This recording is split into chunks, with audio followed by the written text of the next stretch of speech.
Bom, pessoal, bom dia.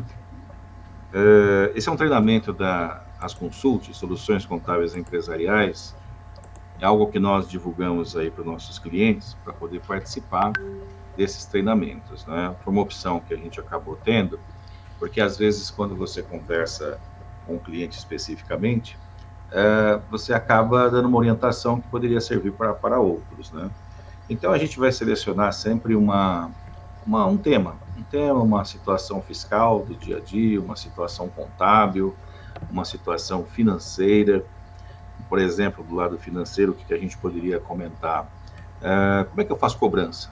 Né? Qual é o título para fazer cobrança? O cheque é um título? Né? A nota promissória é um título?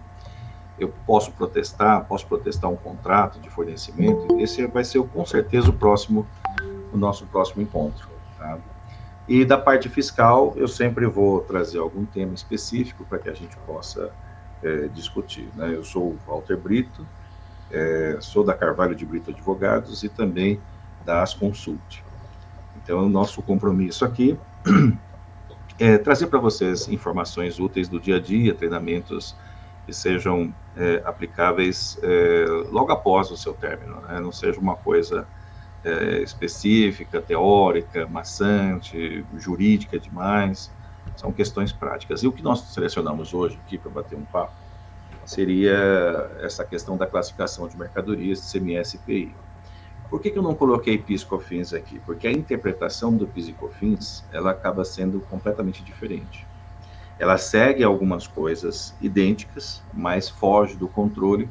E eu vou dizer por que foge do controle. Porque a análise do PIS e COFINS ela é financeira também. E a análise do ICMS e do IPI é uma análise mais física, né? Então, o consumo tem que demonstrar fisicamente dentro do processo. Agora, no PIS/COFINS, não. Como eu falo financeiro, basta você ter aquele gasto, né? Com aquela situação direcionada para a indústria, né? Que é a produção, para o serviço, para a comercialização, que você poderá ter direito ao crédito, né? É diferente do ICMS e do IPI.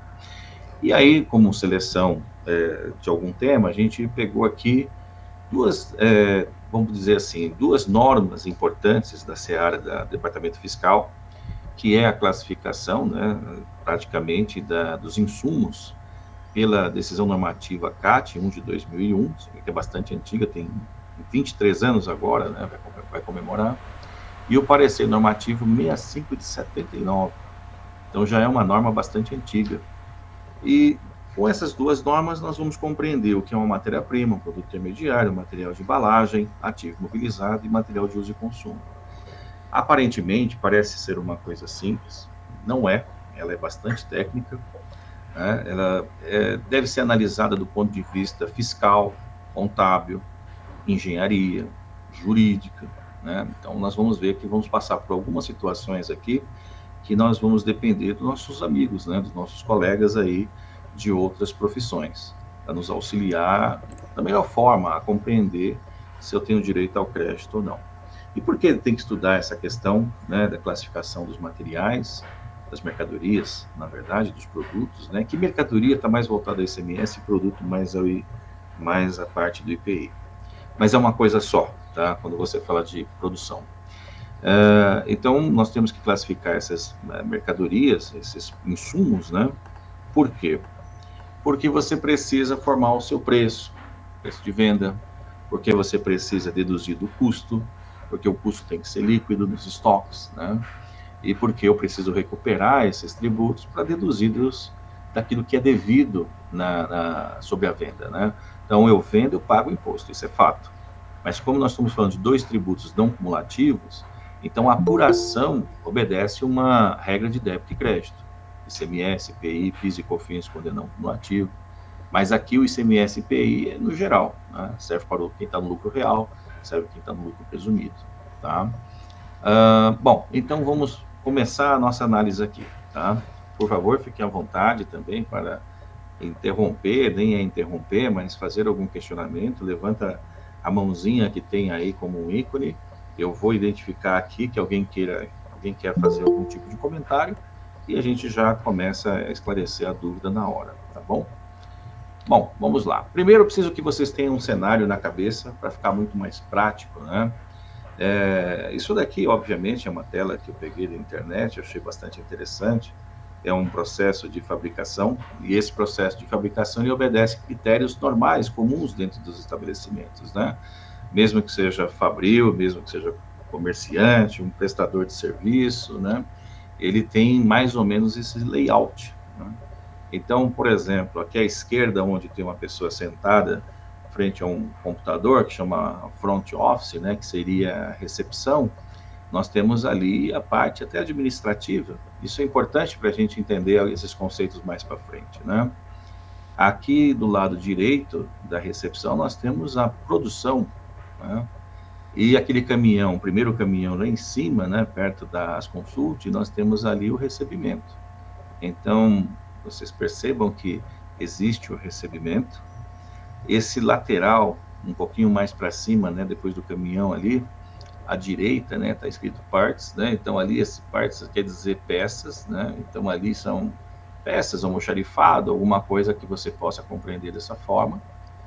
Esse ambiente que está aqui, onde tem algumas caixinhas, parece que é uma empilhadeira, uma pessoa transportando alguma coisa, aqui ficam os armazéns, né, tem ali o rack, que é o armazém, o estoque, onde vai ficar empilhado, né, e nós temos aqui no chão o armazém, onde ficam os estoques desses insumos que foram adquiridos, né.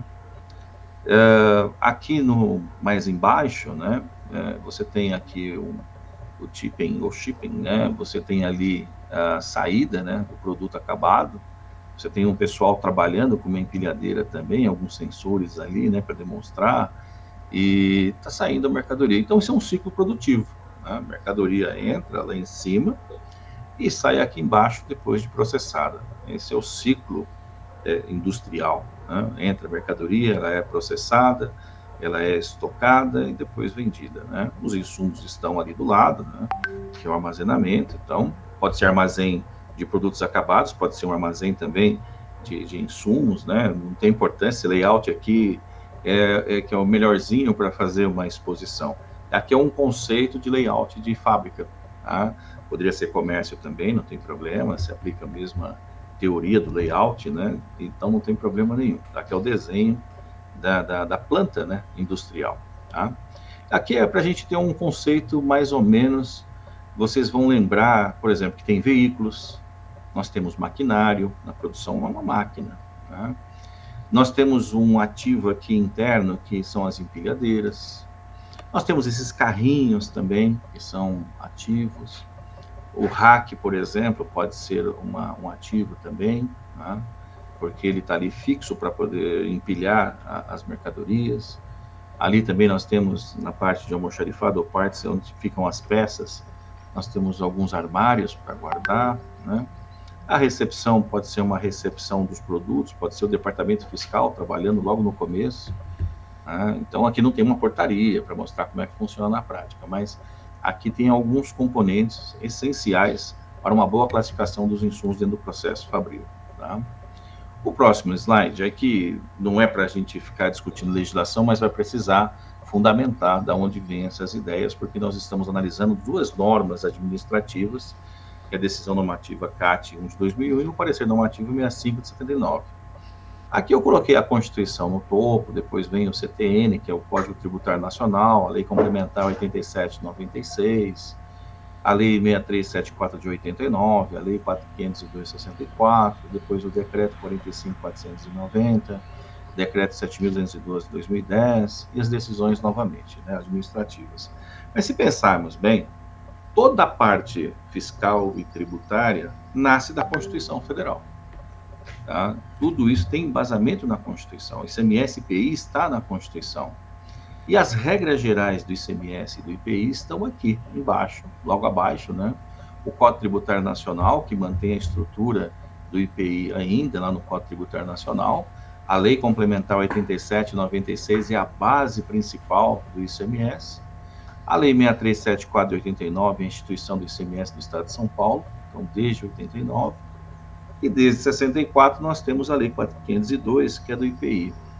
O Decreto 45 490 é o mais atual, embora tenha, já vai completar seus 24 anos, né? O decreto 7.212 é de 2010, então já está com 14 anos, mas sempre tem modificações, né? O importante é a gente entender que é uma legislação muito dinâmica. E para explicar dois pontos, para você ter ideia, né? Para vocês terem ideia, o decreto 45.490 tem um ponto que é explicado pela decisão normativa CAT 1 de 2001, e o decreto 7.212 tem o parecer normativo CST 65 de 79. Aqui, rapidamente, não é para a gente fazer uma leitura, é só para ver pontos de destaques, né? A não acumulatividade é constitucional, é um direito constitucional dos contribuintes. No ICMS, que está aqui, Constituição de 88, está lá no artigo 155, de circulação de mercadorias e sobre prestação de serviços, né? É o ICMS que está lá na Constituição. E nesse parágrafo 2º, inciso 1º, está aqui, ó, será não cumulativo, né? Compensando-se, né, um montante cobrado nas anteriores. É um direito constitucional que os contribuintes têm, até para apurar o seu tributo, né, o seu ICMS, o seu IPI, de acordo com a Constituição, de acordo com a lei complementar, lei ordinária, né, de acordo com a pirâmide que foi colocada lá anteriormente. Então, tem previsão constitucional. O IPI também. IPI você tem aqui claramente produtos industrializados, né, compete à União, o IPI, no caso do ICMS, aos estados e ao Distrito Federal, e também está dizendo que será não cumulativo, compensando-se o montante cobrado nas anteriores. Isso é importante, essa é a base constitucional, por isso que muitos advogados tributaristas discutem essas questões no âmbito judicial. Falam, está negando aquilo que a Constituição me autoriza. Já nessa outra tela, nós temos os regulamentos do ICMS. Quem trabalha no departamento fiscal sabe muito bem que precisa, né, de fato, conhecer o regulamento de ICMS, né, o regulamento de IPI também. Embora tenha instruções normativas, portarias, decisões normativas, respostas a consultas na parte do ICMS, soluções de consulta para o IPI, a base de interpretação, o início da interpretação pelos regulamentos, né? Nós que trabalhamos no dia a dia da escrituração fiscal não podemos usar outro tipo de norma a não ser o regulamento.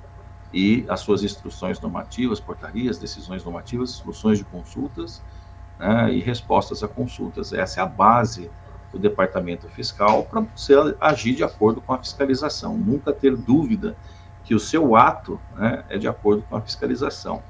E isso não é exclusivo da contabilidade, principalmente nós aqui, que somos terceirizados, né? Nós temos que ter esses conceitos de forma muito mais claro, né? Assim, muito mais claros para nós. Agora, para os departamentos internos das empresas, com relação à formação de preço, né, compras, vendas, na hora que você está trabalhando com o produto, esses conhecimentos também se fazem necessários. Por exemplo, não é matéria hoje aqui que nós vamos discutir, mas, por exemplo, DIFAL, que é a diferença, né, entre alíquotas nas operações interestaduais. Isso é uma forma de compensar. Hoje, o destinatário, né, não é mais na origem, mas o destinatário, é uma forma de compensar, para evitar. Isso no passado sempre foi assim. Desculpa. Sempre foi para evitar a concorrência desleal. Senão só São Paulo venderia para o Brasil inteiro e ninguém compraria de nenhuma fábrica dentro dos seus estados. Então, quando falar, vou comprar do Rio de Janeiro porque é mais barato, depende. Se for material de uso e consumo, não compensa. E quando é, por exemplo, para comercialização e industrialização, eu tenho que analisar o frete. Então, os compradores precisam dessas informações. O imposto é mais barato porque é interestadual. Então, de lá para cá, do Rio de Janeiro para São Paulo, será a alíquota de 12%. Mas se for material de uso e consumo, ele se perde aqui dentro de São Paulo, porque vai ter que pagar o diferencial de alíquota. E quem paga, vem para o estado de São Paulo, porque está vindo do Rio de Janeiro para cá, obviamente, isso vai compor o preço da mercadoria e vai ficar mais caro do mesmo jeito. Então, são cenários, né, jurídicos, fiscais e tributários que as empresas precisam adotar, por exemplo, no departamento de compra, departamento de venda, né, o departamento fiscal interno da empresa, porque também a empresa ela tem uma pessoa responsável pelo recebimento dessas mercadorias, pela emissão das notas, né, pelo recebimento dessas mercadorias, as conferências dos XMLs, por exemplo, né? Quando você vende, o seu sistema está parametrizado de acordo com o que você entende que é o correto. Então, sua preocupação é um pouco menor, mas tem que conferir. para verificar se não houve algum erro na emissão da nota. Ah, mas aí o sistema proibiria. Depende do sistema. Tem o RP da empresa, que poderia ter uma parametrização para evitar algum tipo de erro. E o sistema da Cefaz, da emissão de nota fiscal eletrônica, também deveria fazer esse papel. Mas não fazem.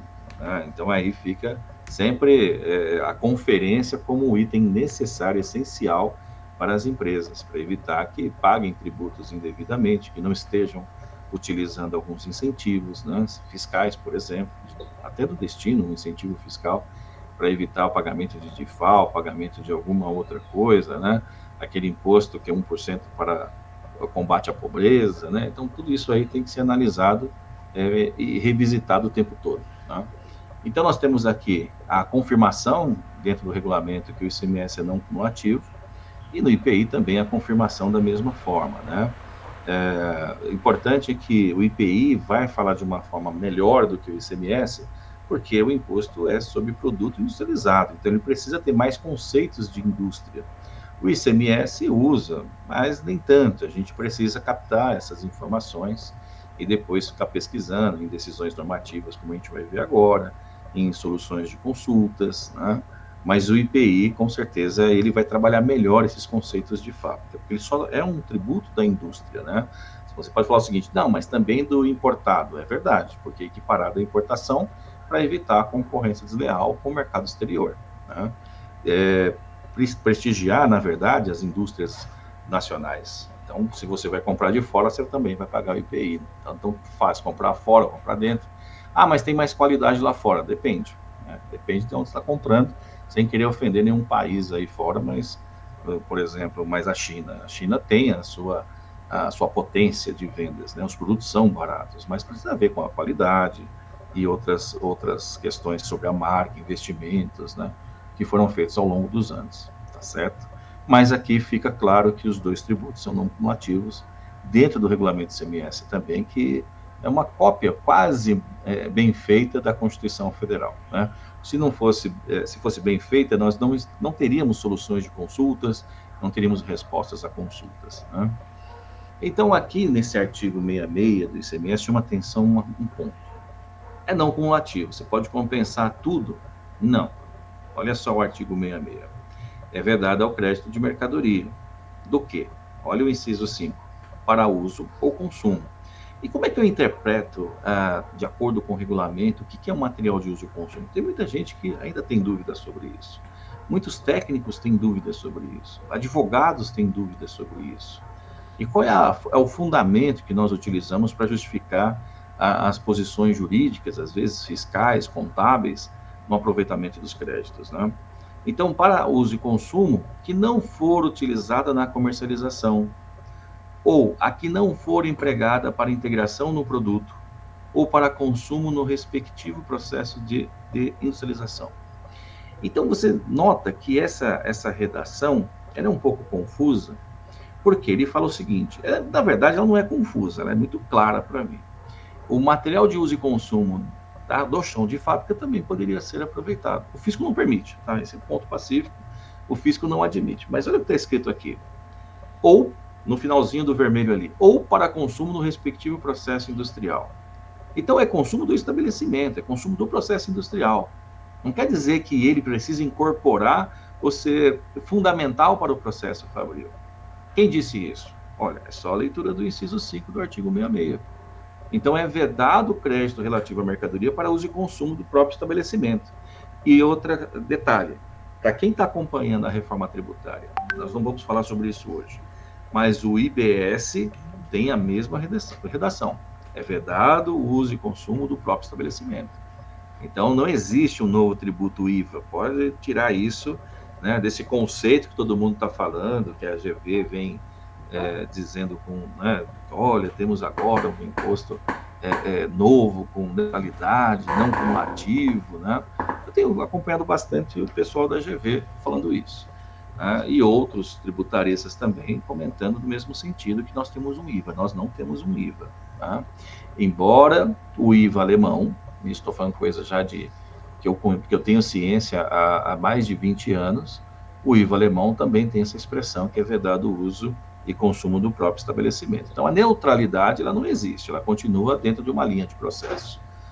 Se for útil para o produto, for útil para a comercialização, aí realmente tem o direito ao crédito. Fora isso, é vedado da mesma forma, e isso está escrito na reforma tributária que está na Constituição Federal atualmente, tá bom?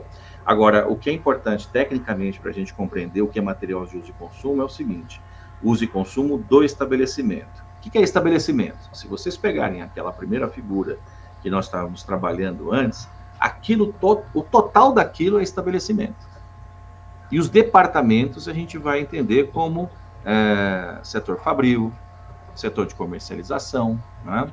Que ele fala aqui, só para repetir, para uso e consumo que não for utilizada na comercialização, então tem um departamento de comercialização. Só que o departamento de comercialização não compreende só o estoque de mercadorias para revenda e expedição. Compreende também o departamento de vendas, departamento de compras, né? E aí tem a outra parte, que não for empregada para a integração do produto. A integração do produto é compor o próprio produto.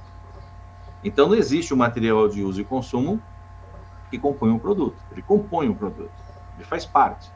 Ele pode não ser a matéria-prima principal de transformação. A gente verá uma fotografia mais para frente, umas imagens bem curiosas para fixar bem isso que a gente está falando aqui, tá? Não vai ficar só para leitura ou eu falando aqui, não. Vocês verão isso na prática, né? Mas olha só, a integração do produto ou consumo no respectivo processo de fabricação ou industrialização. Integração é composição do produto. O consumo não compõe o produto, mas ele se consome no processo fabril. Que aí nós temos as histórias dos produtos intermediários. E por que histórias? Porque cada um interpreta de uma forma. Olha como o regulamento do IPI é muito mais claro, muito mais explícito com relação a isso, embora tenha um parecer normativo 65 de 79 ainda para nos ajudar. Ele diz o seguinte: os estabelecimentos industriais e os que lhes são equiparados. O que é isso equiparado? É aquilo que eu falei, importador equiparado à indústria. E tem um que é por opção, tá? Eu também posso fazer uma opção de ser equiparado a uma indústria. Por exemplo, eu vendo bens de produção, tá? Eu posso ser equiparado. Eu faço essa opção e sou tributado. Tudo que eu compro é insumo, eu vou ter crédito de IPI, tudo que eu vendo, mesmo revendendo, hein? E tudo que eu vendo, tudo que eu revendo é tributado pelo IPI. Mas olha só que interessante o inciso primeiro. Eu vou lê-lo todo porque ele é importante. Do imposto relativo à matéria-prima, né? Porque você pode creditar do imposto relativo à matéria-prima, do produto intermediário, material de embalagem, né? E adquiridos para emprego na industrialização de produtos tributados, incluindo entre as matérias-primas e os produtos intermediários, tá? Pode ser uma espécie de matéria-prima e pode ser uma espécie de produto intermediário. Aqueles que, embora não se integrando ao novo produto, então não compõem o novo produto, forem consumidos no processo de industrialização, salvo se compreendido entre os bens do ativo permanente. Aqui a coisa fica muito mais clara, né? Consumido no processo aqui. Aqui não fala só integração, aqui fala consumido no processo de fabricação. Só que também voltado ao processo de fabricação. Isso que é muito importante, por isso preciso saber quais são os departamentos do meu estabelecimento. E aí ele coloca uma situação muito clara aqui, não tem problema, salvo ser compreendidos entre os bens do ativo permanente. A linguagem é antiga, tem os contadores que estiverem assistindo vão falar o seguinte: não, mas hoje é outra nomenclatura, ativo não circulante do ativo e tal. Ok, não tem problema nenhum. Essa linguagem ela é mais antiga, porém, ela está correta, tá? São os ativos da empresa, aquilo que permanece na empresa, que não é revendido, tá? Que não é fabricado. Então, realmente é um ativo permanente, tá? Posso fabricar na minha empresa, posso imobilizá-lo e posso adquirir já pronto e também fazer a imobilização dele, ok?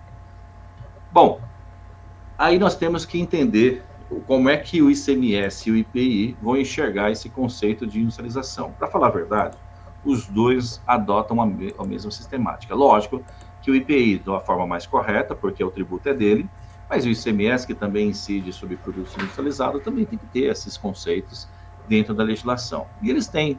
Por exemplo, o ICMS, no regulamento do ICMS agora, de 2000, aquele 45.490, você tem aqui a industrialização, qualquer operação que modifique a natureza, o funcionamento, o acabamento, a apresentação ou a finalidade do produto, ou aperfeiçoe para consumo, tal como E aí eu vou só nos pontos em vermelho. Transformação é pegar a matéria-prima bruta e transformar em alguma coisa útil, tá? Então eu tenho chapa de aço e fabrico um carro. Essa é transformação, ok? Lógico, a indústria automobilística é considerada como montagem, porque vem tudo pronto, é um Lego.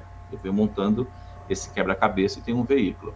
Mas quem fabricou a porta, ele pegou uma chapa de aço, né, e fabricou a porta. Então é realmente uma transformação. E se a gente for um pouquinho mais para trás, que já tem uma imagem para isso, a gente vai lá no minério do ferro, tá? Para depois vir caminhando até chegar ao produto acabado e até estar à disposição do consumidor final. Então, nós temos a transformação, o beneficiamento. Beneficiamento é trazer melhorias para o produto que vai ser utilizado pelo consumidor final, tá? E às vezes nem consumidor final, até mesmo um cliente nosso. Imagina uma empresa que precisa fazer só um processo de dobra de uma chapa, né? Só isso, só fazer uma dobra. Ele não tem a máquina para fazer a dobra dentro da empresa dele, então ele leva para fora e vai pedir uma industrialização por terceiros. Isso é industrialização. Mas qual o conceito de industrialização? Transformação? Não, beneficiamento. Porque a linha B aqui, né, o inciso 1, a linha B, nós temos aqui que importe e modificação, aperfeiçoamento ou de qualquer forma alteração do funcionamento, da utilização do acabamento ou da aparência do produto. É considerado como beneficiamento. E o próximo, montagem. Depois a gente volta isso aqui novamente no IPI, mas montagem, então é reunião de produtos, né? Então pega uma indústria automobilística, ele pega partes e peças e monta um veículo, é montagem, né? Por isso que fala montadora também. No passado, na época da Fiat Automóveis, se a gente for levar 30 anos mais ou menos, ali era a fabricação, eles fabricavam até o bloco do motor, eles fabricavam tudo, né? Era totalmente manual a fabricação da Fiat. Mais recentemente, aí sim, você vem com automação de linhas e tudo mais, né? E depois, acondicionamento ou reacondicionamento? Acondicionamento é embalagem, tá? É você embalar um produto. E o reacondicionamento pode levar literalmente que é a embalagem da embalagem. A gente verá isso mais para frente. E depois a renovação ou recondicionamento. Isso aqui você pode já interpretar da seguinte forma: eu tenho um produto usado, eu vou restaurar esse produto usado e vou colocar para comercialização. É isso, renovação desse produto ou recondicionamento, tá bom? Bom, o IPI também vai trazer esses mesmos conceitos. Ele vai falar que transformação é aquilo que é exercido sobre as matérias-primas ou produtos intermediários, né? Importe na obtenção de uma espécie nova. Eu tenho árvore, o tronco da árvore é uma coisa in natura até, né? E depois eu tenho chapa de madeira. Ou eu tenho compensado. Então houve uma transformação. Eu tenho uma matéria-prima originária e depois eu transformo num produto ou num subproduto, não tem problema. Eu tenho um beneficiamento novamente, que é o correto, beneficiamento, por exemplo, descascar arroz, né? Esses moinhos, né, que tem de arroz, por exemplo, para descascar o arroz, limpar o arroz, isso é beneficiamento. O produto é o mesmo, só que eu tiro a casca para o consumo, né? Vou trazer melhorias, branqueamento, né? Então tem muitos produtos de prateleiras que a gente compra e é tudo bonito, né? A gente fala, nossa, é tudo fresco. Não, não é fresco. Ele foi limpado, né? E existe um processo de branqueamento. E lá na Cefaz há uma discussão muito assim, muito clara sobre esse assunto. O branqueamento é conceito ou não de fabricação de alguma coisa, né? É um beneficiamento? A própria legislação diz que o branqueamento não é, mas aí houve uma opção do legislador, então não dá para confundir.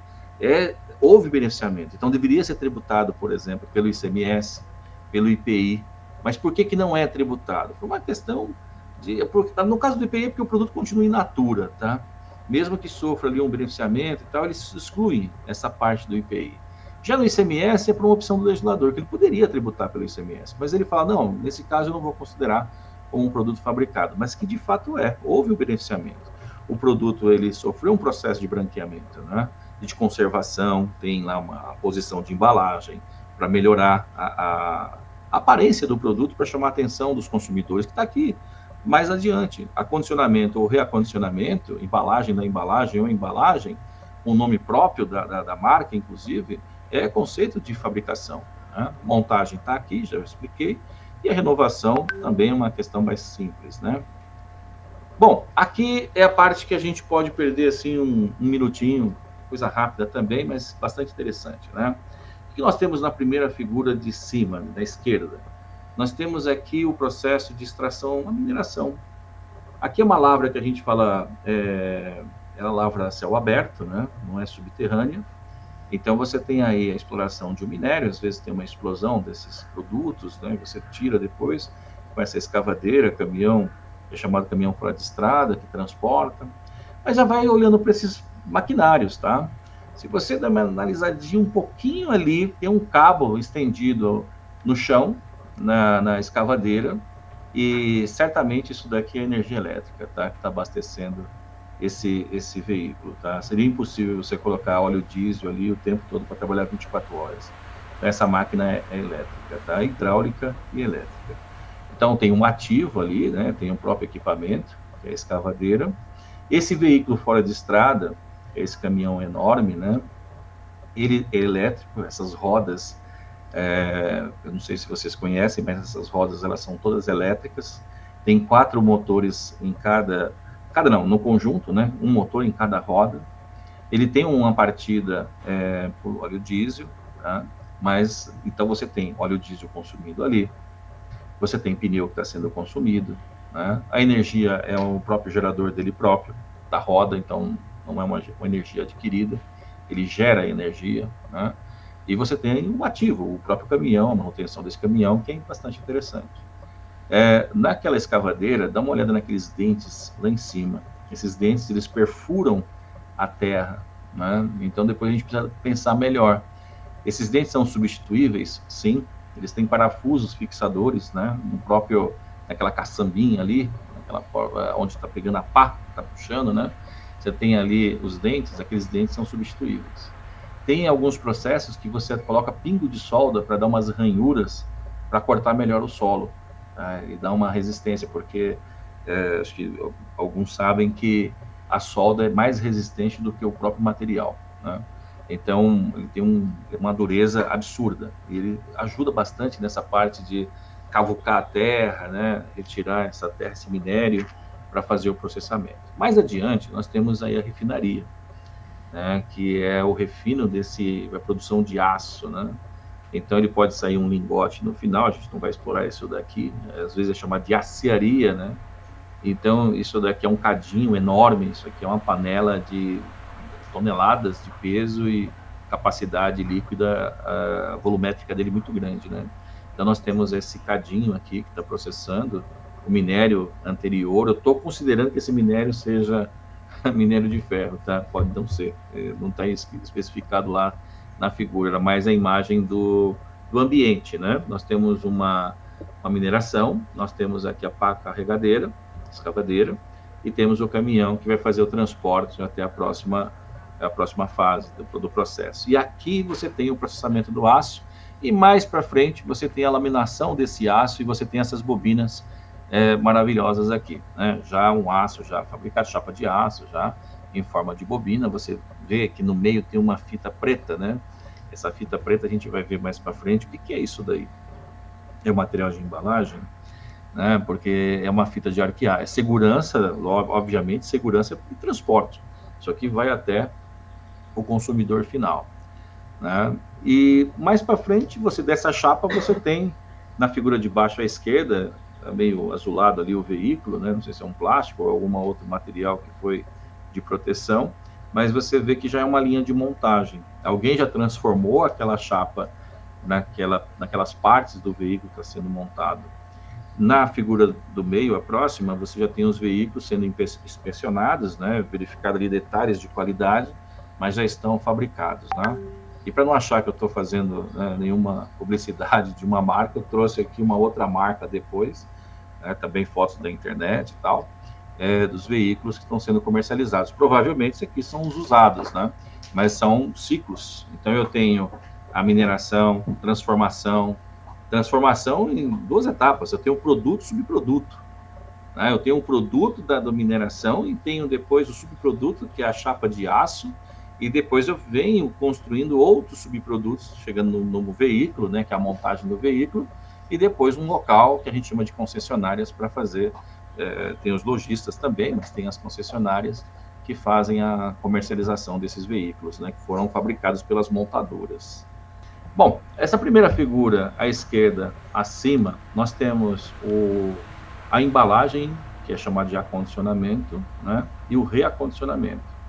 A embalagem, me parece que é um vaso, poderia estar sendo embalado por um jornal, com plástico bolha, que aí está colocado dentro de algum isopor embaixo, e depois nós temos uma nova, né, embalagem, tá? Então vamos colocar isso aqui como embalagem primária, essa aqui é a embalagem, tá?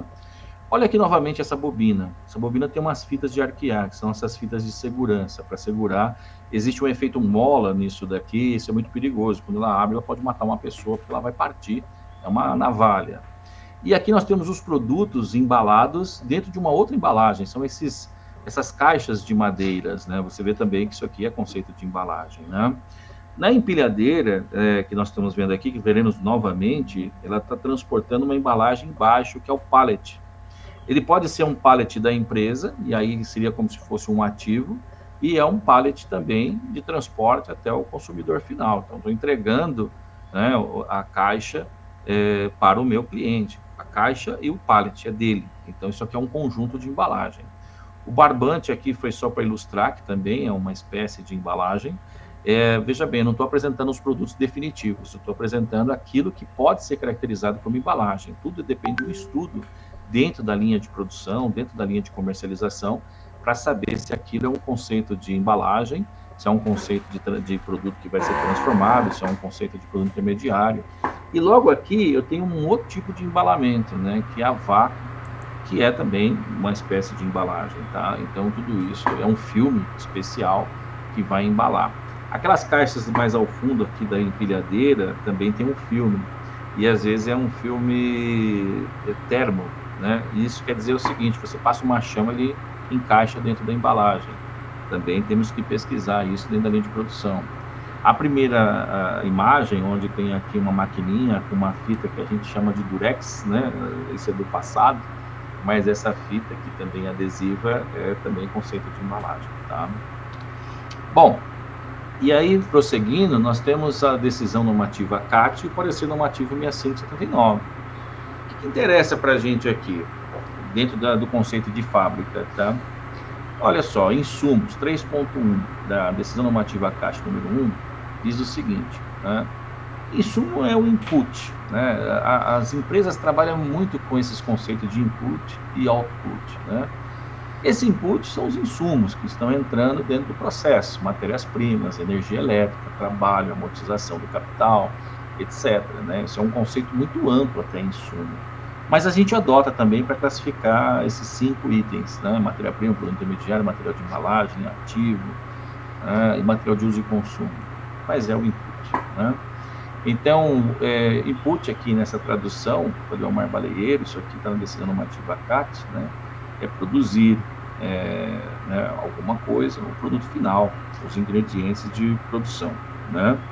Então, mais aqui agora, no parecer normativo 6579, no item 11, a gente tem assim a mesma definição do que o regulamento. Então, dá para dizer que o regulamento que copiou esse item 11, né? Porque o regulamento do IPI é de 2010, o parecer normativo 65 é de 79.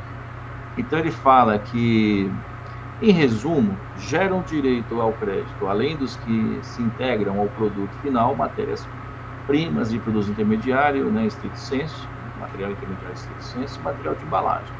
E quaisquer outros, né, bens que sofram alterações tais como desgaste. Eu chamo a atenção ao desgaste, isso para o IPI, CMS é mais tenso, mas o IPI é muito claro.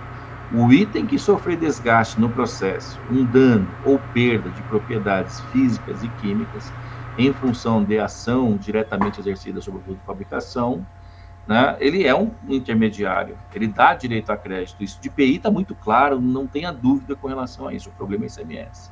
Mas eles falam o seguinte: desde que não devam, né, ser incluídos no ativo permanente. Esse é o ponto do parecer 6579. Então, como é que eu interpreto um produto intermediário? Desgastou no processo, sofreu um dano ou perda de propriedades físicas e químicas, dá direito a crédito.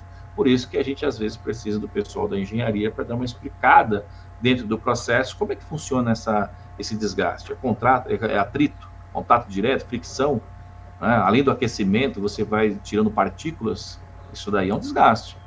um dano de tanto uso, ele fica imprestável para o futuro, ou perdas, né, de propriedades físicas, ou seja, você aquece demais um material, ele vai perdendo a sua resistência, então ele não presta mais depois, ele perde suas propriedades físicas e químicas, né, porque tudo está muito interligado, né, os átomos então interligados numa ferramenta, se você aquece, esses átomos eles vão expandindo, né, eles vão amolecendo, eles vão perdendo a estrutura física dele, então obviamente está perdendo a propriedade física dele e até a propriedade química. Se você, por exemplo, reaquecesse, resfriasse, restabelecesse, ele não tem a mesma dureza, ele perde as suas qualidades químicas, né? Então é assim que eles analisam os desgastes, danos, perdas de propriedades de uma ferramenta dentro de um processo fabril, tá? Há um exemplo, uma broca, né? Uma broca que você pode reafiá-la algumas vezes, mas depois não tem mais o que fazer, porque você perde tanto material que não tem mais o que fazer de afiação dela, né? Agora nós temos uma coisa interessante aqui. O que é ativo imobilizado? Ativo imobilizado é aquilo que é um bem móvel, tá? Não, tem o imóvel e tem, né? O imóvel é outro tipo de interpretação, mas é o bem móvel. Eu posso transportar ele para um lado para o outro, mas ele não vai ser vendido, ele vai ser processado na linha de produção. Não é isso, né? Mas, tanto que o regulamento do imposto de renda, esse artigo 313 do RIR 2018, ele já diz, não pode ser considerado como despesa operacional. Você tem que lançar no ativo e lançando cotas de depreciação. Tá? Isso é só para lembrar de onde que vem essa questão do ativo imobilizado. Agora, não se aplica as seguintes hipóteses, o seguinte, né?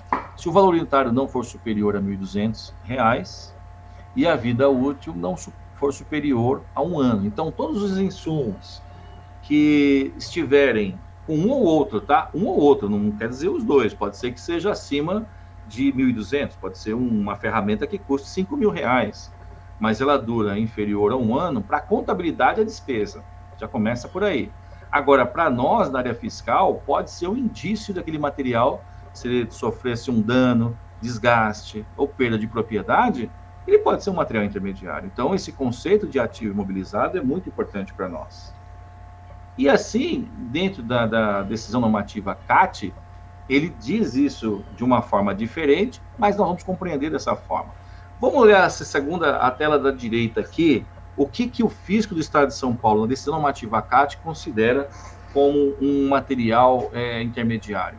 Lixas, tem contato físico com o produto? Tem, então dá direito a crédito. Disco de corte, é para cortar, por exemplo, um tarugo de aço, né, uma barra de aço? Sim, então dá direito a crédito. Disco de lixa, dá direito a crédito? Dá direito a crédito, porque também é igual a lixa, só que a lixa ali pode ser manual, pode ser uma lima, onde eu pego e esfrego isso num produto, e pode ser um disco de lixa usado numa máquina que vai fazer o processo de lixamento, né?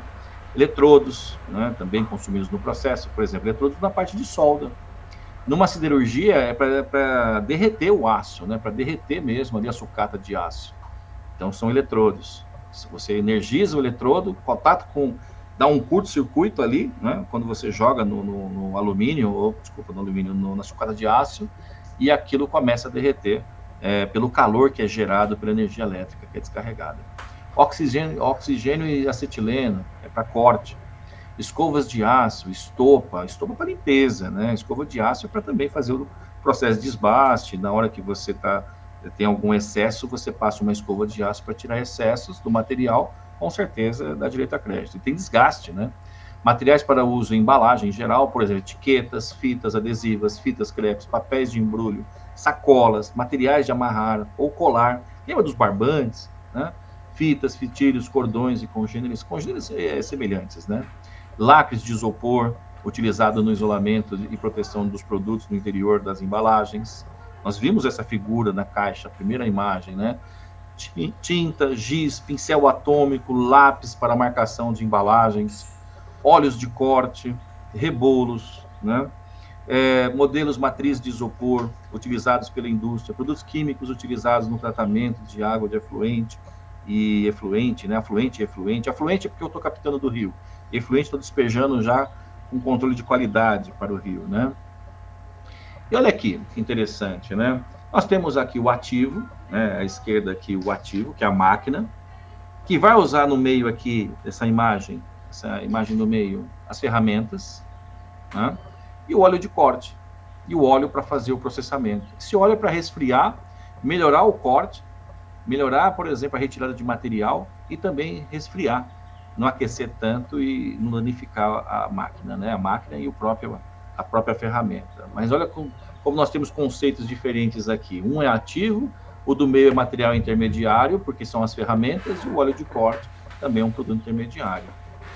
Olha só que interessante, outro produto intermediário. Nós temos aqui o ativo, né, que é a empilhadeira, mas olha o que está atrás dele ali, tem um botijão, né, um GLP-20, então esse gás que é consumido na empilhadeira é considerado como intermediário. O certo também seria como combustível, mas a gente fala que é produto intermediário, né, e também combustível seriam os intermediários dentro do processo. Então, como está dentro do processo, é um produto intermediário. Aqui na foto do meio nós temos uma areia preta, onde é despejado ali um aço, né, pode ser também até, vamos dizer assim, liga Zamac com alumínio, tá com cara, né?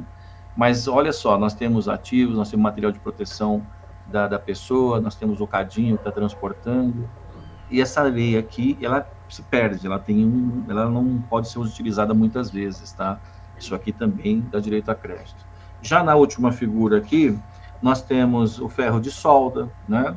Então, o ferro de solda seria o ativo. Aquela ponta que está ali para soldar, se for menos de 12 meses, pode ser o material intermediário. E a solda também daria direito ao crédito.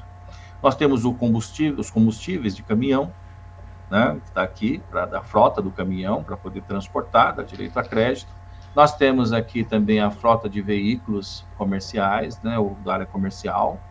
Nós temos um GLP aqui a granel, que é a última foto à direita aqui, é uma granel, então pode ser para processo de fundição, né? E só para poder lembrar, aqui nós temos os gases, né, que poderão ser utilizados dentro do processo. Aqui tem um gás que está sendo utilizado para corte, solda a primeira no meio, o outro para corte, então dá direito a crédito esse tipo de gás. Depois eu coloquei aqui uma tabela do lado que temos que estudar as suas finalidades. Então, por exemplo, oxigênio e argônio seria para solda, acetileno e oxigênio, né, para corte, né, e, por exemplo, oxigênio industrial, então, depende da aplicação, pode ser mesmo para dar direito a crédito, né. O oxigênio medicinal, dentro do processo dele, se ele estiver não com atividade, se fosse de PIS e COFINS, daria direito a crédito, né, seria um insumo do serviço que ele pratica lá. Já estamos acabando já, tá? Mais alguns slides aí a gente termina, mas são aqueles minutos finais que valem a pena, né? Porque você tem aí já uma base teórica a trabalhar, né? Que é o conceito de insumo, de processo de fabricação. Nós estamos nos materiais intermediários, né? Analisando aqui os gases. Nós temos uma figura aqui que a gente está interpretando como uma solda. Se você perceber na mão desse profissional, tem uma vareta. Esse é o famoso eletrodo. Ele tem um material que vai derretendo junto com essa chama, né, que é muito alta ali a temperatura, e derretendo e compondo, fazendo o fechamento desse material, né? E o fechamento desse material, essa solda, é muito mais resistente do que o próprio material que foi fabricado originalmente, tá? Isso é muito interessante. Isso aqui é uma solda, né? Mas o que importa aqui para nós? Os eletrodos, né? Os gases que estão sendo utilizados na solda. Esse parece papelão, né? Parece alguma coisa de papelão, que tem uma borda queimada e a cor é um papel. Esse papel é dentro de um processo industrial. Aqui me parece que é um funileiro, né? Mas, assim, dentro de um processo industrial, daria direito a crédito? Sim, sem sombra de dúvida. É um material que se consome, esse é o consumo, né? É um material que se consome dentro do processo de fabricação. É lógico que em todo ou em parte, né? Parte desse material foi consumido integralmente, não tem nem como recompô-lo, né? Deixou de existir. E outra parte está ali, pode ser que seja servível para um novo processo, pode ser que não, mas ele está aqui com essa finalidade. Já na outra figura, que nós temos ali um corte, né, de uma chapa, você percebe que claramente tem uma chapa, tem muitas empresas que classificam aqueles bicos, eles falam que os bicos eles se consomem rapidamente, né? 4 meses, 2 meses, sei lá, até uma semana. é um ponto para ser analisado, tá? Não vou dizer, porque aquele conjunto ele é um ativo. Esse bico que se desgasta em função da chama, é verdade, ele se consome em função do processo. Ele é um indício que daria direito a crédito ICMS. IPI, 100% tem direito a crédito. É material que se perde, que se danifica, se desgasta dentro do processo fabril. Agora, para ICMS, nós temos que ter essa cautela, tá? Porque o fisco ele tenta resistir à própria decisão normativa que é dele. Essa decisão normativa não foi cassada, não foi revogada, ela continua em pleno vigor e ainda suscita dúvida até hoje, né? Então, como a gente vai caminhar aqui um pouquinho para frente, que é mercadoria e ativo, a gente já falou um pouquinho disso daqui. Bom, mercadoria, objeto de comércio, objeto de revenda. Eu comprei no estado A e vendi no estado A, é revenda. Se eu vendo no estado A mais B, aí houve um conceito de fabricação, né, de industrialização. Se analisar um pouco melhor, porque A mais B é um conjunto de dois itens, né? E pode ser um A mais, um beneficiamento dele, não é? E pode ser um A que se transformou num B, é um produto novo. Então, nós temos que pensar que a mercadoria, que é objeto de comércio, é só a revenda simples. Agora, não se enganem, porque tem a questão do importado, né? O importado também eu não faço nada, revendo do jeito que está, mas mesmo assim é considerada equiparação obrigatória, tá?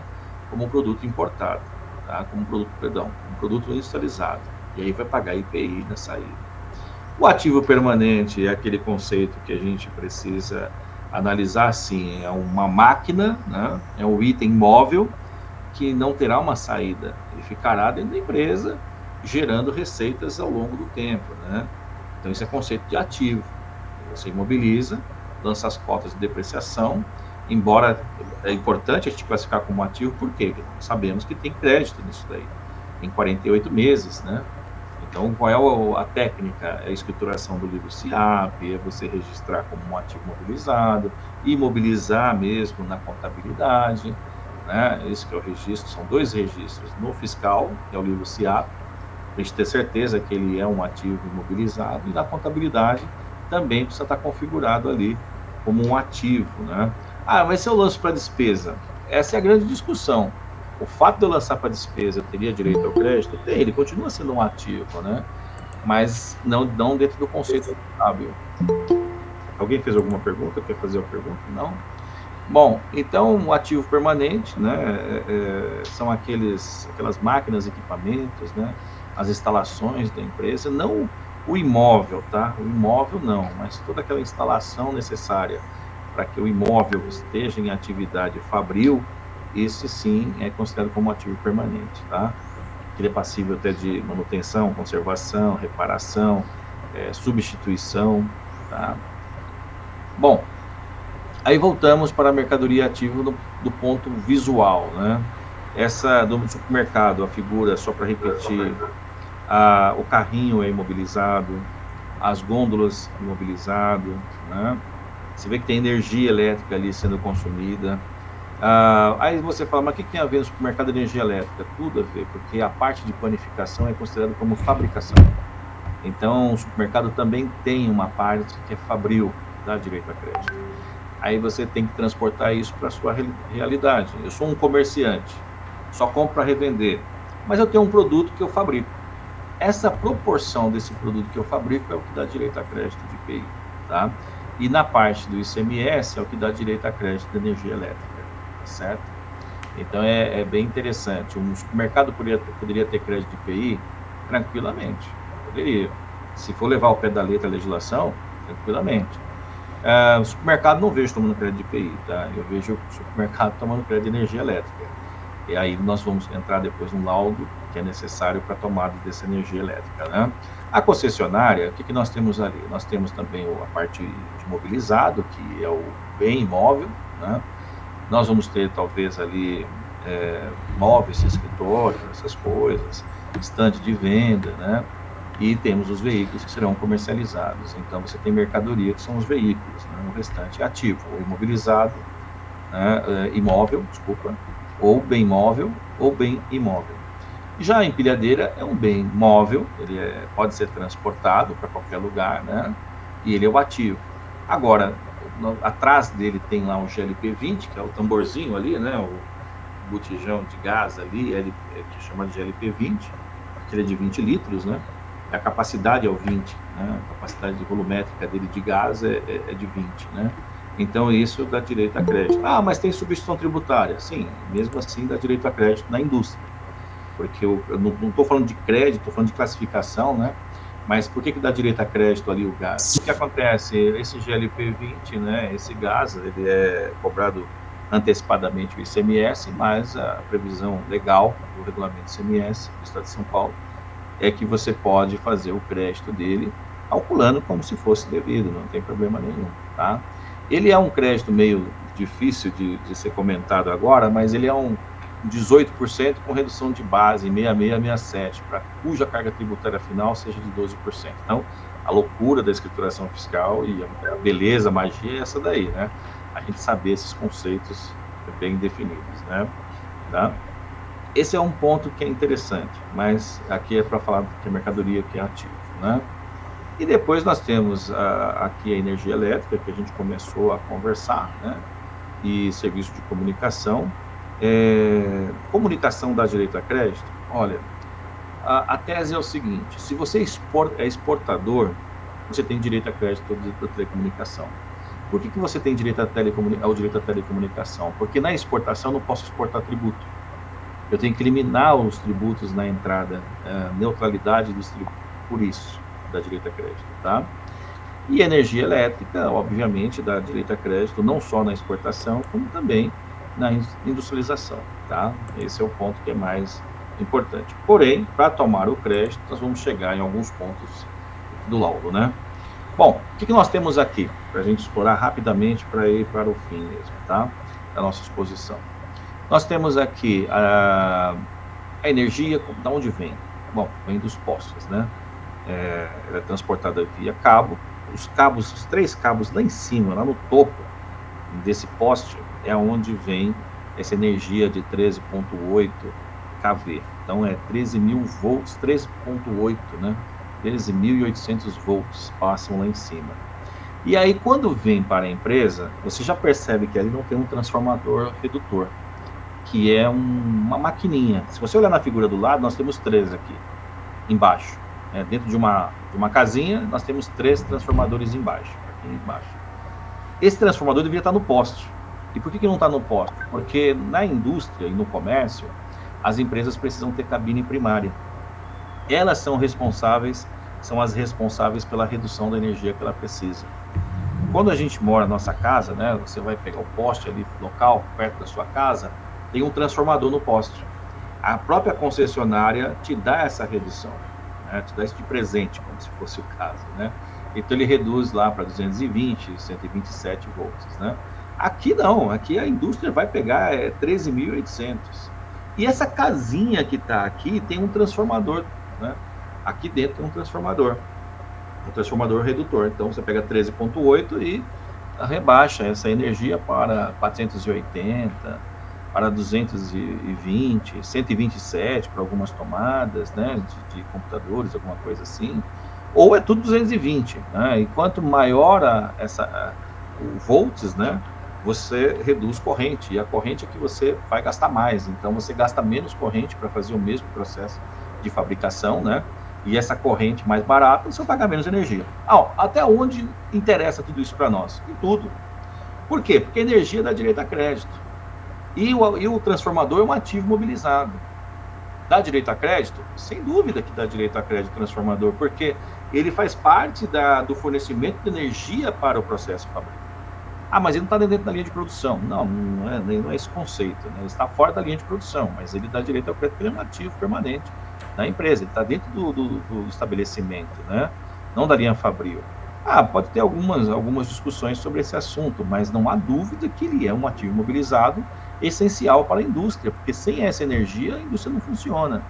E aqui dentro da cabine primária, que é o desenho, você vê tudo que tem dentro, né, dessa cabine primária. Ali a proporção é diferente, mas tem que ter, ali deve ter só um transformador, mas aqui, olha só, essa cabine aqui é grande, tem 3 transformadores, né? Você tem uma série de equipamentos que a indústria tem que comprar para poder fornecer a sua própria energia reduzida. Vem alta da concessionária de energia, mas você que tem que reduzir. E do lado esquerdo, né, do lado direito, perdão, última figura, você tem ali um profissional trabalhando provavelmente com a parte de telefonia, né, com a parte, porque provavelmente com a parte de telefonia, parte de internet, porque ele está de social, né?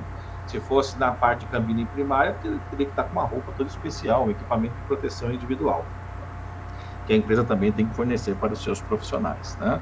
Então, às vezes, o poste de interno, ela tem que comprar, então o poste não é um ativo normal, mas ele compõe o imóvel, né? Então tem que tomar cuidado com isso, a parte de construção, mas todos os equipamentos são substituíveis, desgastam, e isso é um ativo da empresa. Daria para tomar direito ao crédito? Sim, dentro de um conceito amplo, sem sombra de dúvida. São peças, partes e peças, máquinas que se desgastam com energia, que geram calor, e esse calor vai desgastando tudo que tem ali, né? Tem que ter manutenção, uma série de coisas, e aí sim daria direito ao crédito. Já a telecomunicação aqui, volta àquilo que eu falei, exportou, dá direito a crédito. Por quê? Porque ainda não é possível tomar do crédito. Foi prorrogado tanto isso que foi para 2033. E as empresas que são exportadoras também daria para tomar o crédito, porque você não pode exportar tributos. É uma regra da Organização Mundial do Comércio, o antigo GATT, né? Era um outro acordo que o Brasil fazia parte. Bom, laudo técnico. O laudo técnico é para dar suporte, que essa energia está sendo consumida no processo fabril, mas em qual proporcionalidade, né? E aí vem a questão que é mais importante. Bom, eu sei que tem que ter um laudo técnico. Tá, beleza, um laudo de energia. Mas qual periodicidade? Isso está na norma da CAT 1? Não, não está. Isso aqui eu coloquei. Anual, quinquenal e o passado. Olha, para falar a verdade, toda vez que alterasse o layout da fábrica da empresa, teria que ter um laudo técnico de energia. Não tem jeito. Porque se chega um fiscal que tenha conhecimento, o fiscal não tem esse conhecimento, tá? É muito difícil, fiscal de CMS. Mas vamos imaginar que você pega um fiscal engenheiro eletricista, que acontece muito na Cefaz, tem muitos. Engenheiro eletricista, esse cara vai entender do que está falando e vai autuar a empresa. Não tem jeito. Tem que, para poder, mas ele não é habilitado. Ele é habilitado sim, ele é engenheiro de informação. Só que é fiscal do ICMS, então tem que ter um laudo anual. O laudo quinquenal não serve, porque existem alterações, oscilações, máquinas desativadas. Então, você vai medir os picos de luz, né? Os bicos de luz, desculpa, bico de luz. Então, você tem vários bicos ali, ele vai somar. Várias máquinas, vai somar. Porque cada máquina, cada bico de luz, qualquer item que for que utilizar energia elétrica, ele tem uma potência. E essa potência é o que você gasta no mês, que é o que a companhia de energia elétrica cobra de vocês, né? E é sobre aquilo que ele tem que calcular. O total da potência consumida, você compra lá, sei lá, 100 mil kWh. Ok, 80% é a indústria. Ok, como é que eu sei que 80% é a indústria? Vamos para essa figura aqui. Como é que eu sei que 80% é indústria? Olha, eu posso olhar pelos disjuntores, que vou ter uma base, né? Quantos disjuntores eu vou ter ali, posso olhar para os disjuntores, que não vai dar certo, e posso olhar para aquilo que é o correto, que é a fábrica, esse corredor aqui, um monte de máquinas aqui, um monte de potência sendo consumida diariamente, né? Essas potências somadas, obviamente está passando pelo relógio, que é essa mocinha que está aqui, do lado direito, é o relógio que está medindo essa potência consumida, né? O quilowatts-hora. Então, cada máquina aqui consome um tipo de quilowatts-hora e aí vai, né, o mês inteiro. Aí fecha a conta, vem a conta para pagar. Tem empresa que paga 300, 1 milhão. Eu já peguei conta de 6 milhões de reais por mês, da CEMOC, para se alguém achar que está duvidando da empresa CEMOC, coisa absurda a quantidade de potência que eles usam lá, né? Então, precisa de transformadores, precisa de laudo para mostrar tudo isso daqui. Não é uma coisa tão simples. Fica aí a dica que todas as empresas precisam ter seu laudo de energia elétrica, tá? Bom, crédito temporâneo, só para dizer que o laudo quinquenal, né, que é esse daqui embaixo, serviria para esse crédito temporâneo, tá? O crédito temporâneo aqui não é para falar de escrituração fiscal, é para dizer que a empresa que não fez, ela tem a possibilidade de fazer um laudo que consiga apurar qual que é a média de consumo de energia. Bom, se não tivesse laudo, qual é o crédito que eu posso tomar? Somente 50%. Não pode tomar mais do que isso, somente 50% é permitido, tá?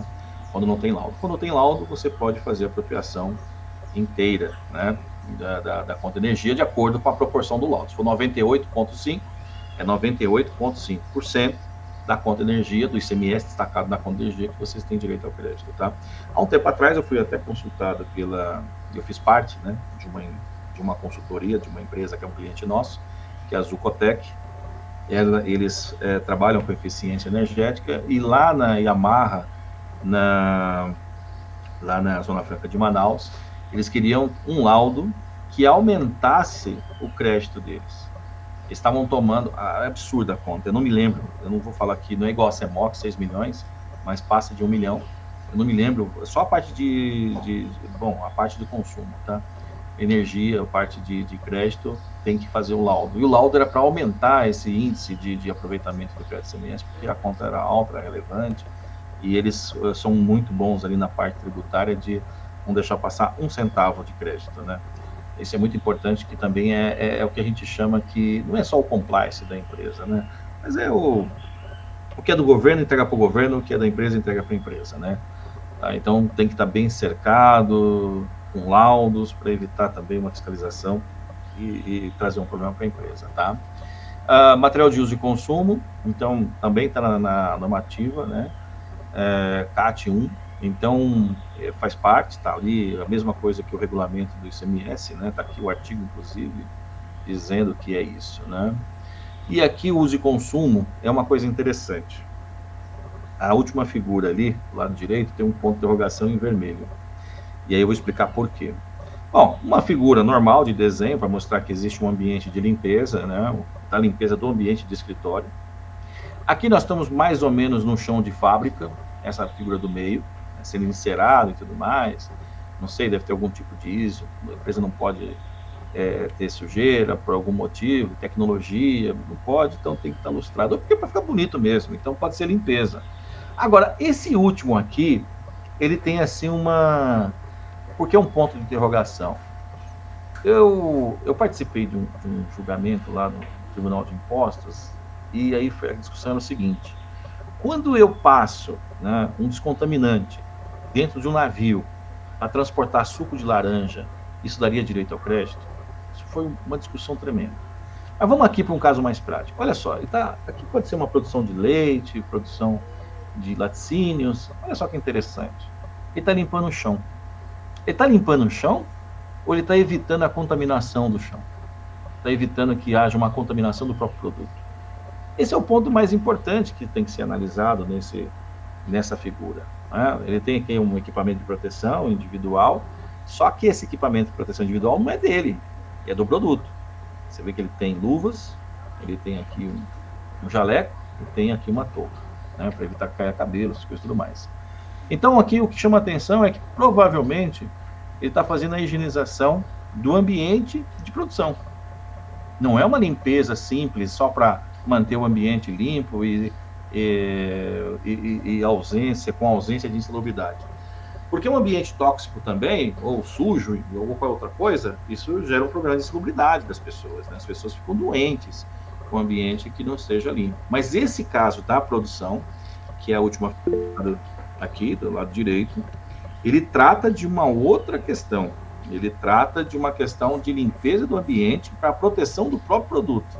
E não pode haver contaminação, poluentes no ar, poluentes no chão, né, bactérias, fungos, isso poderia contaminar o produto. O André quer fazer uma pergunta? Fica à vontade, André. Rapidinho, tá? Só que você está falando dessa limpeza, dá um exemplo nosso aqui da Vanze. Claro. Por exemplo, às vezes o pessoal vai tirar os produtos do caminhão, pode ser que caia um pouco, quase. Então sempre eles fazem a limpeza do pátio aqui. No caso, 100% de consumo, não tem... Porque assim, pode ser que vamos supor, teve uma perda, né, nesses dias para trás, e o produto era perigoso. Então teve que lavar, por conta dos funcionários.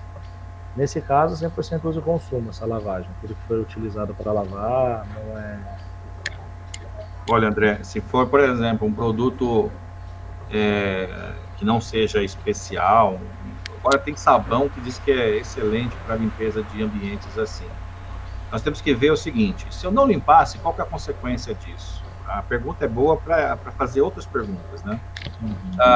Deixasse o ambiente daquele jeito, eu posso? Não. Então, assim, não pode. Por quê? Porque aquilo vai trazer um dano à saúde das pessoas. Dependendo do contato com outro material, poderia ser um material explosivo. Sim, ele é controlado. Exatamente. Outra coisa, as áreas de contenção. A sua empresa, por exemplo, ela tem áreas de contenção. Para que serve isso? Para duas coisas. Para esse produto não ir para a rua e gerar um problema ambiental gravíssimo, até penal. Para não ir para a rede de esgoto. Então, ele tem as canaletas próprias para poder jogar em algum recipiente, algum reservatório de coleta de produtos, né? Às vezes tem que ter um tratamento do produto, então alguma empresa especializada tem que coletar o produto e levar embora e descartar isso adequadamente. Sim. Tudo isso é um material de EPI, para falar a verdade. Aí você fala assim, não, mas de proteção individual? Não, é um EPC até. É um equipamento de proteção coletiva. Sim. Então, além de trazer, né, cuidar da integridade dos profissionais, integridade dos equipamentos que estão lá, né, integridade ambiental, que é a coletividade, o bairro inteiro, a cidade inteira. Então, esses pontos, né, de escoamento, quando você vai limpar, vai retirar o material, ele deve cair em alguma canaleta. Essa canaleta é especial para isso, né, especialmente feita para isso. Isso não é um material de limpeza comum, isso é um material de proteção, tá? Certo. E dentro do conceito do STJ, por exemplo, para PIS/COFINS, isso dá direito a crédito. Agora, ICMS não dá direito a crédito, tá? Isso não tem relação. É bem mais tranquilo, né? Sem dúvida. Lembra aquilo que eu falei do crédito financeiro e não físico, né? Sim, no caso do ICMS, eles querem contato físico, querem desgastes, querem essas coisas. Agora, PIS/COFINS, não tem dúvida que esses materiais dão direito a crédito. Agora, se são materiais de uso comum, qual que é a técnica? Não toma o crédito de nada, e no dia que acontecer uma situação específica e você precisou para essa finalidade, volta na sua escrituração e toma um crédito proporcional a isso de PIS/COFINS. Certo. Vamos colocar que a gente faz a limpeza semanalmente.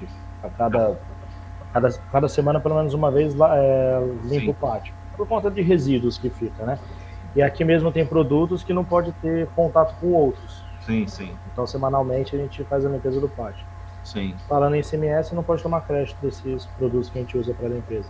Perfeito. Do ICMS não daria, porque realmente dentro dos conceitos que nós estamos utilizando, o ICMS não daria. Agora, dentro da por exemplo, e dentro da legislação do PIS/COFINS?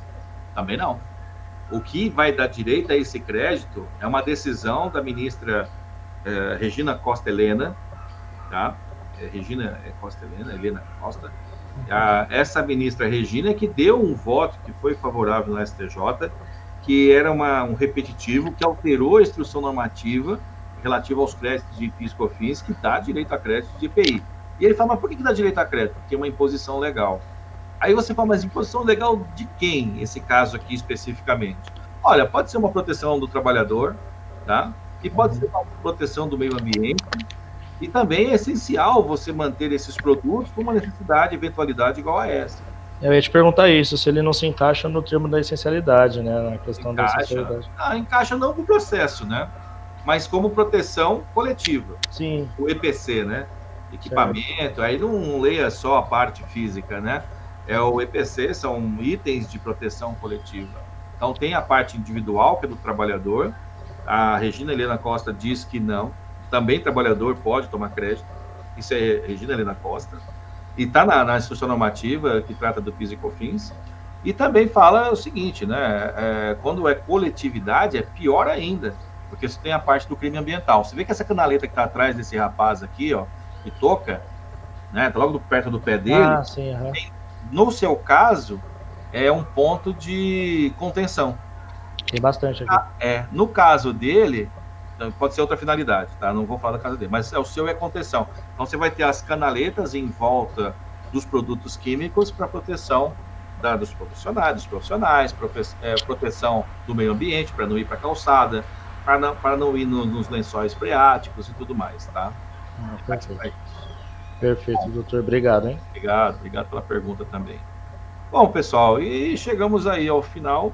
Se não tiverem nenhum questionamento, eu agradeço a todos aí pela participação. Fiquei muito feliz mesmo. Eu sei que tem profissionais nossos aqui do escritório, tem das empresas, né, de uma forma geral. Fico muito feliz por isso também. Né? Para nós aqui internamente é um treinamento nosso, né? Isso serve como treinamento nosso. Para as empresas servem também para saber como é que nós interpretamos a legislação tributária, como nós cuidamos das suas empresas com relação a esses pontos. E também isso vai ajudar as empresas, nossos clientes, de uma forma geral, para fazer a formatação ali, a formação de preço, né? Isso é essencial para analisar custos, né? Que não são custos dentro das empresas, né? Aquilo que é passivo de recuperação. Tá? Então, agradeço a todos, e se não tiverem nenhum questionamento, eu vou encerrar aqui a apresentação, né? E fiquem à vontade para trazer temas para nós, pode ser temas da área trabalhista, pode ser temas também da área contábil, temas da área fiscal, societária. Nós estamos à disposição de vocês, né? Somos os contadores de vocês, e a nossa finalidade aqui é sempre levar, igual essa tela que está aqui, soluções contábeis e empresariais para vocês, tá bom?